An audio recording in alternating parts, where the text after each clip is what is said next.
여기 12절 말씀에 보면 12절에 11절에는 내가 머무른 지 사흘이 되었다고 그러고 12절에는 지금 우리가 금방 읽은 것처럼 예루살렘을 위해 무엇을 할 것인지 내 마음에 주신 것을 내가 아무에게도 말하지 않았다. 왜 말하지 않았을까? 여러분들 한번 생각해 보셨습니까? 느헤미야가 이제 하나님께 받은 그것을 아무에게도 말하지 않았다고 이야기하고 있습니다. 그리고 밤에 일어나서 몇몇 사람하고만 나가서 내가 탄 짐승매는 아무도 없는 그 길을 그가 걷고 있는 장면을 우리가 볼 수가 있습니다. 물론 여러 가지 이유를 우리가 생각해 볼 수가 있는데, 저는 이 말씀 보면서 금방 느꼈던 것은 조금 전에 10절까지 이 산발락과 도비아라고 하는 하나님의 이 성의 예루살렘 성벽이 건설되어지는 것에 대해서 우호적이지 않았었던 이 두 사람이 이것을 알게 될 경우에, 그리고 이 느헤미야의 계획과 그리고 느헤미야의 수행 방법과 그런 여러 가지 방법을 알려줬을 경우에 대적들의 공격에 노출될 수 있기 때문에, 그래서 그것을 아무에게도 말하지 아니하고 그는 비밀리에 이러한 일들을 행해 나갔음을 알 수가 있습니다. 여러분, 오늘 여기 11절과 12절을 보면서 제가 한 가지 이런 생각을 해봤습니다. 예루살렘에 머무른 지 사흘 만에, 그러니까 그가 사흘 동안 쉰 것으로 우리는 생각해 볼 수 있습니다만, 아마 쉬었다기보다도 그가 예루살렘에 도착해서 내가 이제 밤에 하나님께 받은 그것을 가지고 내가 어떻게 이것을 수행해야만 할까라고 생각하면서 아마 여러 가지 계획을 세우지 않았을까 하는 생각을 해볼 수 있었습니다. 느헤미야 이렇게 생각해 보고 나니까 그가 이렇게 짧은 시간 가운데 나중에는 성벽을 재건하는 것이 52일 만에 성벽이 다 끝나지 않습니까? 이 3일 동안 그가 도착해서 여러 계획을 세우고, 그리고 밤에 아무에게도 알리지 않고, 그리고 그 성벽을 이렇게 정탐하고, 그리고 어느 정도 어디가 어떻게 무너졌고, 그리고 어디를 수축해야만 하고 또 어디를 재건해야 될지를 아마 그는 마음에 그려보고 있었을 겁니다. 여러분, 여기에서 한 가지 중요한 사실을 좀 한번 묵상해 볼 수가 있었습니다. 느헤미야가 이렇게 부지런히 움직였었던 이유가 있습니다. 느헤미야는 예루살렘에 놀러 오거나 예루살렘에 관광하러 온 것이 아니었습니다. 느헤미야는 분명히 예루살렘에 귀환한 목적이 있었습니다. 그 목적이라고 하는 것은 성벽을 재건하는 일이었는데, 성벽을 재건하는 계시일 52일 만에 성벽 재건하는 일을 완료하고 있습니다.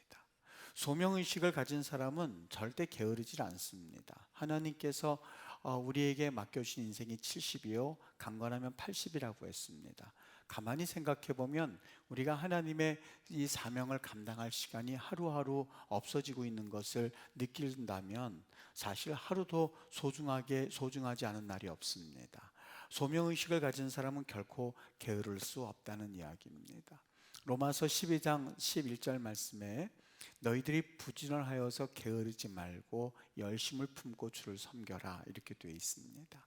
헬라 말에도 똑같이 그렇게 되어 있습니다. 열심을 품고 주를 섬기되, 그것은 부지런하고 게으르지 않을 때 가능한 일입니다. 열심을 품고 주를 섬기는 일은 시간만 많으면 다 될 것 같은데 그렇지 않습니다. 부지런하여 게으르지 않을 때 이것은 가능합니다.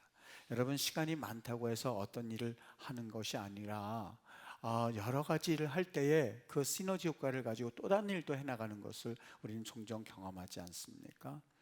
에베소서 5장 15절에 너희가 어떻게 행할지 자세히 주의해서 지혜가 없는 자같이 하지 말고 오직 지혜 있는 자같이 하여 세월을 아껴라. 왜냐하면 때가 악하다. 이렇게 우리에게 교훈해 주고 있습니다. 느헤미야가 그랬습니다. 정말 부지런하게 이제부터 하나님께서 자신에게 맡겨주신 그 사명, 성벽 재건하는 일을 최선을 다해서 이루기 위해서 부지런하게 움직이고 있는 모습을 볼 수가 있죠. 또 하나, 여기 12절에 하나님이 내 마음에 주신 것을, 아마 하나님께서 밤에 그에게 말씀하셨든 아니면 하나님께서 그 예루살렘 땅을 떠나기 전에 주셨든 우리는 알 수 없습니다만 그 마음에 주신 것이 있었습니다. 그것을 아무에게도 공론화시키지 않고 밤에 일어나서 몇몇 사람과 정탐하고 있는 것을 보게 됩니다. 하나님의 인도하심을 신뢰하고 그리고 하나님의 인도하심을 믿는다면 내 믿음을 행동으로 옮기는 믿음이 얼마나 중요한지 모릅니다. 야고보서 2장 26절에 행함이 없는 믿음이라고 하는 것은 죽은 믿음이다. 죽은 믿음이라는 것은 역사가 일어나지 않습니다. 우리가 왜 역사가 일어나지 않을까? 그것은 믿음이 죽었기 때문이라고 표현하고 있습니다. 믿음이 죽어 있으면 움직이지도 않고 믿음이 죽어 있으면 아무 일도 일어나지 않습니다. 사람은 사람인데 죽어 있는 사람을 일컬어서 우리는 시체라고 말합니다. 여기 죽은 믿음을 또 다른 말로 말하면 믿음은 믿음인데 시체와 같은 믿음과 똑같은 말입니다. 여기 소베르, 그러니까 본이란 말을 잠깐 보죠. 13절 말씀에 보면 13절, 그 밤에 골짜기 문으로 나가서 용정으로 분문에 이르는 동안에 보니 예루살렘 성벽이 다 무너졌고 그리고 성문은 불탔더라, 이렇게 되어 있습니다. 우리 거기 잠깐 그 지도 잠깐 한 번만 보여주면 그 지도에 이렇게 되어 있습니다. 그 분문이라고 하는 것이 지금 여러분들이 보는 이 지도에서 봤을 때 가장 밑에 있는 문입니다. 그러니까 예루살 그 쓰여져 있는 거 옆에 글자 하나 이렇게 있죠. 거기가 분문이라고 하는 곳입니다. 지금으로 말하면 거기 통곡의 벽이 있고요. 그리고 그 문으로 들어가면 통곡의 벽이 있고 그리고 그 문으로 그 문에 예전에 사람들이 오물들을 다 거기에 버렸기 때문에 이것을 똥문이라고 이름을 붙여놨었습니다. 그래서 덩게이트라는 말을 붙여놓기도 하고 우리나라 국어말로 분문이라고 이름을 붙여놓았는데 저리로 들어가면 이 예루살렘의 서쪽 벽, 통곡의 벽을 볼 수 있기 때문에 우리가 지금 저것을 때로는 서쪽 게이트라는 말도 쓰긴 합니다. 근데 그 말은 잘 쓰지 않습니다만 하여간 저 지역이 지금 분문인데 여기 13절에 보면 골짜기 문으로 나가서 용정으로 분문에 이르는 동안에 보니 저쪽 성벽이 아마 다 무너졌던 모양이에요. 여기 그 보니라고 하는 말이 참 조금 주의 있게 봐야 될 그러한 용어이긴 한데 그냥 눈에 들어와서 본 걸 본다고 말하지 않습니다. 볼 때에 두 가지 표현, 세 가지 표현이 있거든요. 하나는 그냥 본다라는 표현이 있고 또 하나는 소베르라고 해서 이 말은 그냥 보는 게 아니라 영어에서 말하는 watch하고 똑같습니다. see라고 하는 거는 아무 생각 없이 볼 때에도 눈에 들어오는 것을 걸어서 이 see라는 말을 쓰거든요. watch라고 했을 때는 자기가 자세하게 살피는 걸 말합니다. 주의 있게 살피는 것을 말합니다. 똑같지는 않습니다만 이 소베르라고 하는 본이라고 하는 말은 그냥 눈에 들어오기 때문에 멀거니 바라보는 것이 아니라 무슨 어떠한 상황이 처해 있는지를 아주 자세히 살피는 것을 일컬어서 여기 본이라고 되어 있습니다. 다시 말하면 오늘 느헤미야는 골짜기 문으로 나가서 용정으로 본문으로 이르는 동안에 자세히 살폈더니 예루살렘 성벽이 무너졌고 성문이 불탔다 하는 것을 그가 직접 눈으로 느끼고 체험했었던 겁니다. 그 당시에 예루살렘 성벽이 무너진 것을 본 사람이 한두 명이었겠습니까? 수많은 사람이 봤죠. 근데 다른 사람들은 전부 다 C였습니다. 그냥 눈에 보이니까 무너졌구나 하고 말았습니다. 그런데 느헤미야는 본다는 말을 일부러 소베르라는 말을 써서 성경에서 말씀해 주기를 원하는 그 의미가 있습니다. 다시 말하면 이것을 번역하면 이렇게 번역할 수 있어요. 분문에 이르는 동안에 느헤미야가 자세히 살펴서 보고 느낀 것은 예루살렘 성벽이 무너졌고 성문이 불탔다 하는 것을 그가 느꼈다는 얘기입니다. 똑같은 것을 보고도 어떤 사람은 지나쳤습니다. 그냥 그렇구나 하고 지나쳤습니다. 예루살렘의 황무함을 그냥 보고 지나쳤습니다. 그런데 느헤미야는 달랐습니다. 느헤미야는 자세히 살펴보고 무너진 것에 대해서 어떻게 고쳐야 할지, 어디를 재건해야 될지를 주의 깊게 그는 살펴보고 그리고 그것을 마음 아프게 느꼈다는 이야기입니다.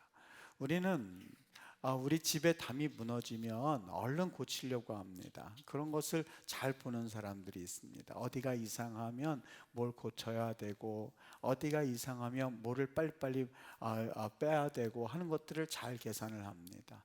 문이 부서지면 새로 달거나 고치고자 합니다. 그리고 내 집이 어디가 이상하다든지 아니면 내 집이 어디가 무너져 있으면 그것에 대해서 신경을 쓰고 마음을 씁니다. 그런데 예루살렘 성벽은 아무도 고치지 않은 채 그냥 사람들은 시했습니다. 그냥 봤습니다.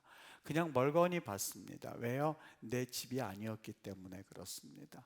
그런데 오늘 느헤미야는 그렇지 않다는 것을 우리에게 성경에서는 아주 명확하게 말씀해 주기를 원했었던 겁니다.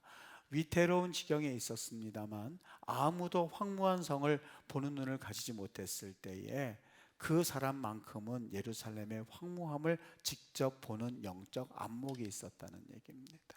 여러분, 하나님의 일이 이렇습니다. 하나님의 일에 대해서 그냥 see 하는 사람들이 되지 말고 하나님의 일을 주의 있게 보면서 마치 내 집이 무너지면 내 집을 고치려고 하는 마음과 같이 하나님의 일을 볼 수 있어야 됩니다. 그것이 바로 느헤미야의 마음이었습니다. 그것이 바로 하나님의 사람들의 모습이었습니다. 하나님의 사람들이 바로 이겁니다. 하나님의 용사라고 하는 것이 바로 이런 사람들을 일컬어서 하나님의 용사라고 말합니다. 저는 우리 임마누엘 교회는 물론 우리 대한민국 교회 모든 성도님들이 이런 용사로 되었으면 좋겠습니다. 하나님의 일에 대해서 그냥 방관자가 아니라 씨하는 것 눈에 들어와도 그런가 보다가 아니라 하나님의 나라가 뭐가 필요하지?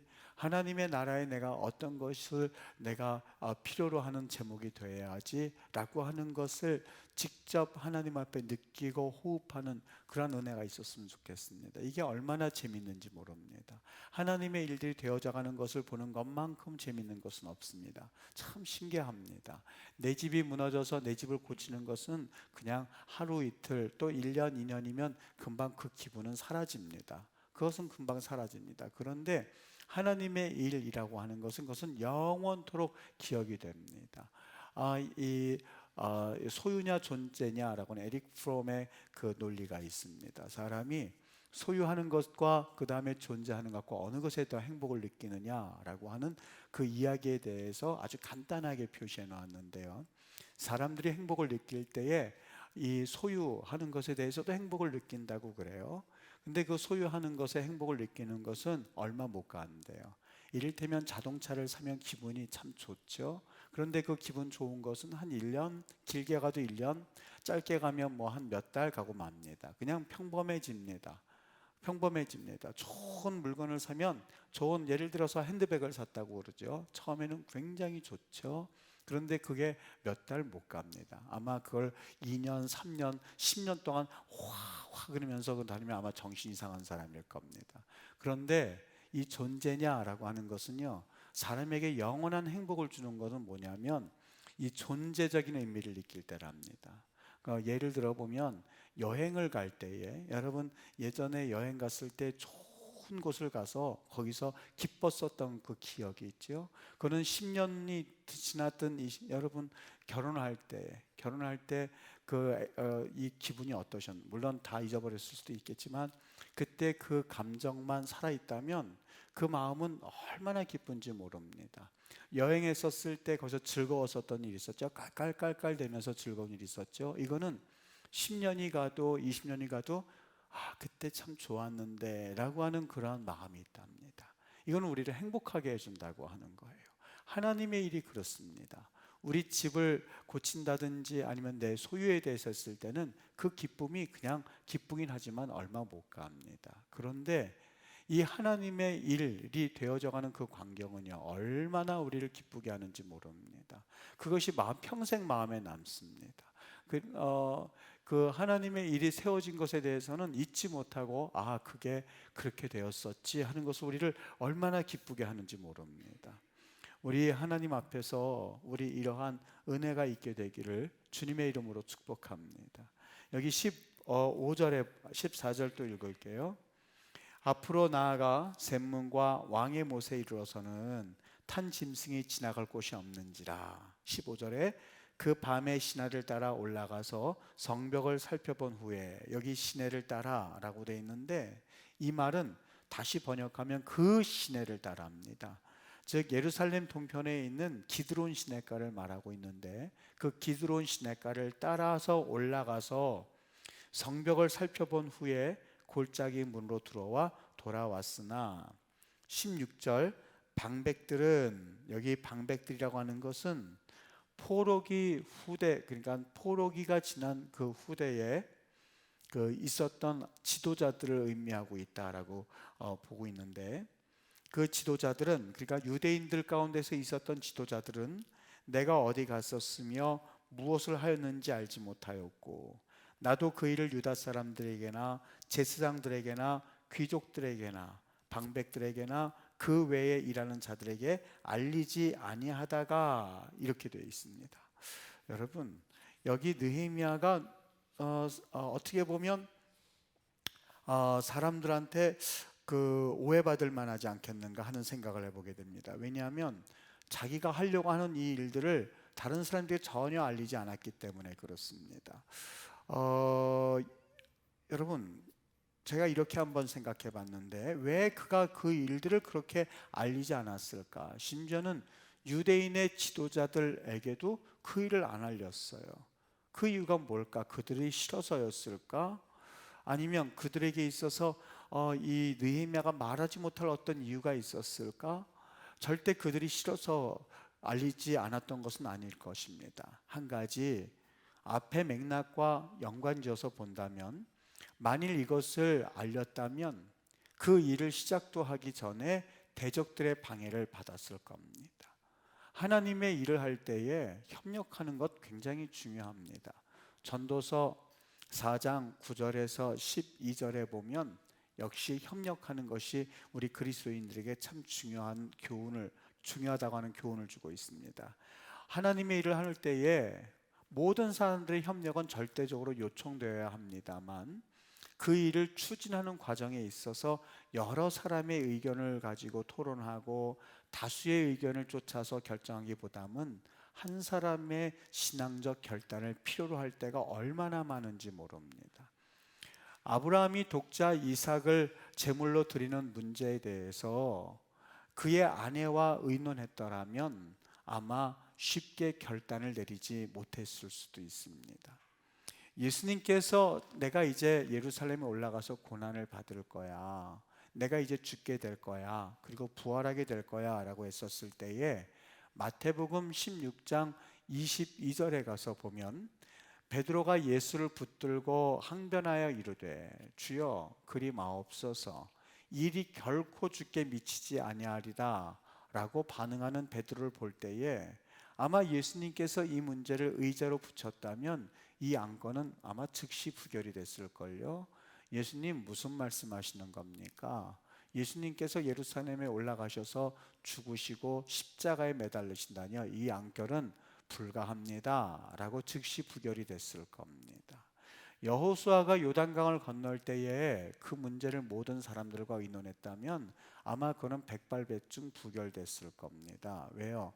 지금 4월 달에는 저 물이 철철철 넘쳐서 뚝에 넘치고 흐르고 있는데 지금 물에 건너다니요, 우리 그러지 말고 자 건기가 되어서 6월달, 7월달, 8월달 건기가 되었을 때 그때 가는 것이 합당한 줄 믿습니다 라고 하면서 분명히 모든 사람들이 들고 일어났을 겁니다. 그런데 여호수아라고 하는 지도자 한 사람이 하나님의 음성을 듣고 그 제사장을 앞세워서 이 법궤를 앞세우고 법궤를 앞세워서 제사장들과 함께 요단강을 건너라 라고 말씀을 들었고, 그 말씀에 순종하자 요단강 물이 갈라졌었던 겁니다.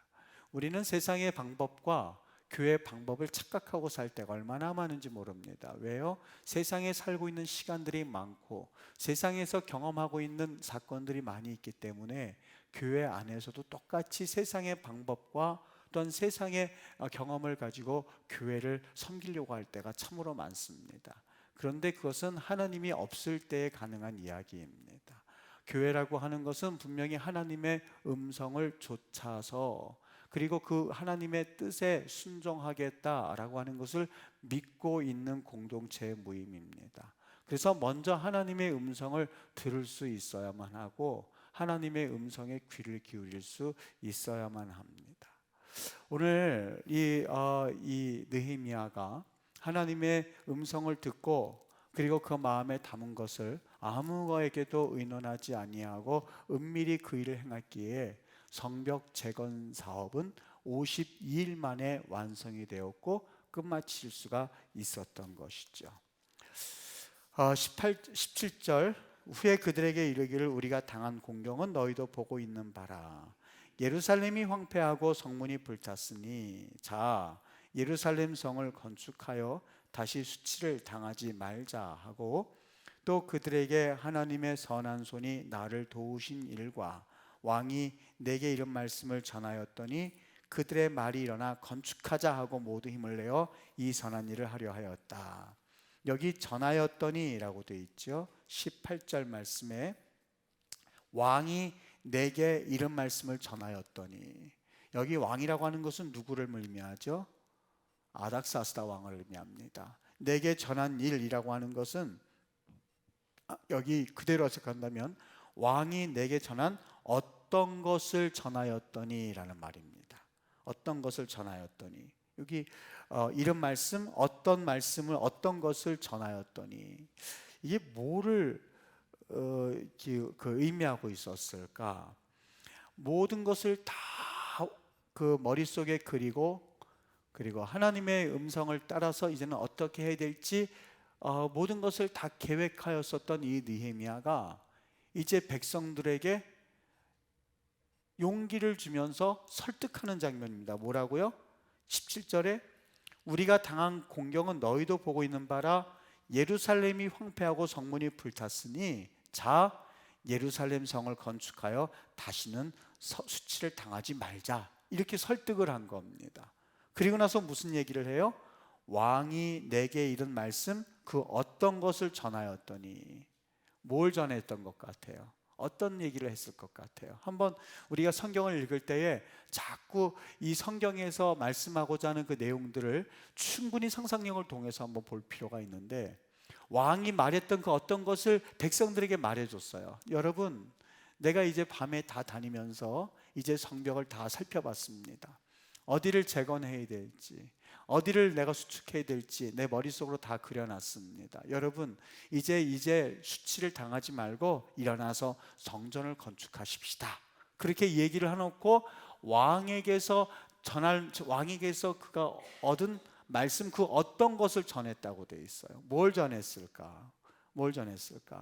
1장에 있었던 말씀, 2장 1절서부터 10절까지 있던 말씀을 전했을 거예요. 내가 여러분 하나 간증을 할게요. 어느 날 내가 수상궁에 있었는데 내 형제 하나니가 사람들을 데리고 와서 예루살렘 성이 무너졌다고 말합니다.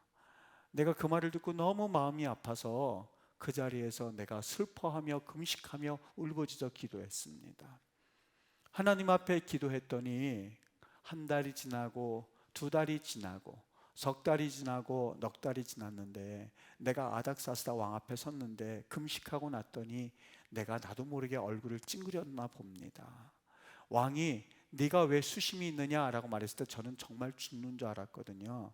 왜냐하면 우리 수상궁에서 왕 앞에서 얼굴을 상을 찡그린다고 하는 것은 곧 죽음과도 똑같은 형벌을 맞이하기 때문에 그렇습니다. 그런데 여러분 아세요? 4개월 동안 내가 기도하고 하나님 앞에 구했더니 그 왕이 내게 무슨 말씀을 했냐면 너는 이제 죽음이야, 이걸 말한 것이 아니라 내가 너에게 무엇을 해줬으면 좋겠냐라고 말하는 게 아니겠습니까? 저는 너무 심장이 멎는 듯 했습니다. 왜냐하면 왕이 그렇게 말할 리가 없고 왕이 그렇게 이야기할 이유도 없는데 내게 다가와서 그걸 묻는 게 아니겠습니까? 저는 너무 깜짝 놀란 나머지 그 왕에게 내가 예루살렘 성을 수축할 테니 내게 좀 도움을 주십시오 라고 말하자마자 그분이 나에게 여러 가지를 다 주어서 지금 왔습니다. 보십시오. 하나님의 선하신 인도하심이 이토록 우리에게 기가 막히게 있는데 이제 하나님이 도우실 터이니 여러분 같이 성벽을 건축하십시다 라고 말하는 그것이 바로 어떤 것이었었던 거죠. 여기 18절에 바로 그 말, 왕이 내게 이런 말씀을 전하였더니 그들의 말이, 이 말을 들었던 말이, 그 성도들의 말이 뭐라고 그래요? 일어나 건축하십시다 라고 모두 힘을 내어서 선한 일을 하려 하매. 네. 하나님의 일이라고 하는 것은 이렇습니다. 이 전염입니다. 행복한 사람 옆에 있으면 행복해지기 마련이고, 행복한 사람 옆에 있으면 행복해지고, 그리고 불행한 사람 옆에 있으면 불행해집니다. 여러분, 내가 좀 불행해지기 쉽고, 그리고 내가 좀 마음이 너무 우울해지고 싶으면 우울증을 앓는 분과 같이 하루 종일 있어 보십시오. 그러면 나도 모르게 기분이 우울해집니다. 그런데 막 깔깔깔깔 대면서 마음이 행복하고 긍정적이고, 그리고 항상 매사에 행복해 나가는, 웃음이 있는 사람들 옆에 가보십시오. 그러면 나도 모르게 기분은 안 좋았지만 나도 모르게 기뻐지는 에너지를 얻게 되는 것을 우리는 느껴보게 됩니다. 여기 이 하나님의 일을 행할 때에 느헤미야가 어떤 얘기를 전했냐면, 하나님께서 그에게 행하신 그 엄청난 기적과 같은 일들을 사람들에게 같이 간증으로 나누었고, 그리고 하나님의 일들을 같이 감당할 수 있도록 해주셨습니다. 우리 이제 하나님 앞에서 어떤 일이든지 간에 이 하나님의 일에 대해서 같이 간증하고 그것을 긍정적으로 나누어 보십시오. 그러면 그 엄청난 하나님의 은혜가 우리에게 임하는 줄 저는 믿어요. 기쁨으로 감사함으로 그걸 받으시면 됩니다. 그리고 영적으로 하나님 앞에 그 바로 세워지는 그 은혜를 경험하게 될 겁니다. 집에 우환이 끓고 근심이 많고 걱정이 많고 그 힘듭니까? 물론 그런 힘든 과정들을 우리가 항상 바꾸라 이런 말씀은 아니지만, 그럼에도 불구하고 하나님께서 역사하신 그 일에 대해서 감사하고, 그리고 그 일을 놓고 같이 기도하고, 그리고 가정에서 찬송하고, 그리고 주님 앞에 그것을 다 토로해 보십시오. 우리 하나님께서 그 일들을 바꾸시는 것을 경험해요. 이게 바로 믿음입니다. 19절 볼게요. 호론 사람 산발락과 종이었던 암몬 사람 도비아와 아라비아 사람 게셈이 이 말을 듣고 우리를 업신여기고 우리를 비웃어 이르되, 너희가 하는 일이 무엇이냐? 너희가 왕을 배반하고자 하느냐 하기로, 내가 그들에게 대답하이르되, 하늘의 하나님이 우리를 형통하게 하시리니 그의 종들인 우리가 일어나 건축하려니와 오직 너희에게는 예루살렘에서 아무 기업도 없고 권리도 없고 기억되는 바도 없다 하느니라. 여기 19절에 보면 게셈 사람이 이 말을 듣고, 거기에 배라는 게 또 있습니다. 배는 뭐라고 그랬냐면 앞에 것과 뒤에 것 이어주는 그 의미도 있습니다만, 연속적 배여서 이 말과 이 말이 재빠르게 계속해서 이어지고 있습니다 하는 것을 말할 때도 쓰거든요. 다시 말하면 그들이 이 말을 직역하면 이렇습니다. 우리 선한 일을 하십시다. 그리고 이제 성벽을 건축하십시다. 그랬더니 19절에 그 말을 듣자마자 이 말입니다. 그 말을 듣자마자 우리를 업신여기고 우리를 비웃었다 이 말입니다. 이게 사탄의 일입니다. 사탄의 일입니다. 여러분, 그 비웃다라는 말이 이 원래 원어의 의미는 말을 더듬다라는 의미입니다. 말을 더듬으면서 남을 조롱하는 듯한 그런 말을 읽었거든요. 다시 말하면 이 산발락과 도비아와 아라비아 사람 게셈이 성벽을 건축하는 일을 돕기는커녕 그들이 즉시로 이 말을 듣자마자 건축하십시다 이 말을 듣자마자 업신여기고, 그리고 비웃으면서, 그리고 너희가 무엇하는 거냐, 왕을 배반하는 거냐라고 하면서 그 이스라엘 백성들을 회방하기 시작했다고 하는 거예요. 여러분, 그들의 입장에서 보면 통치 영역이 줄어드는 것을 의미하기도 하고, 이제는 그들의 정치력이 약해지는 것도 의미하기 때문에 그들은 그 일을 할 수밖에 없었습니다. 그런데 여러분, 분명히 아십시오. 하나님의 일을 하는 데에 있어서 악한 사탄 마귀들이 좋아할 리가 없습니다. 복음이 전파되어지고 하나님의 교회가 왕성해지고, 그리고 하나님의 나라가 확장되어지고 하는 일을 사탄들이 좋아할 리가 없습니다. 이게 바로 사탄의 성격입니다. 우리 하나님의 나라는 영적인 영역을 넓혀가는 겁니다. 하나님의 통치, 하나님의 나라라고 하는 것은 단순히 어떤 경계선이 아니라 하나님에 대한 영향력이 자꾸자꾸 넓어져 가는 것을 의미합니다.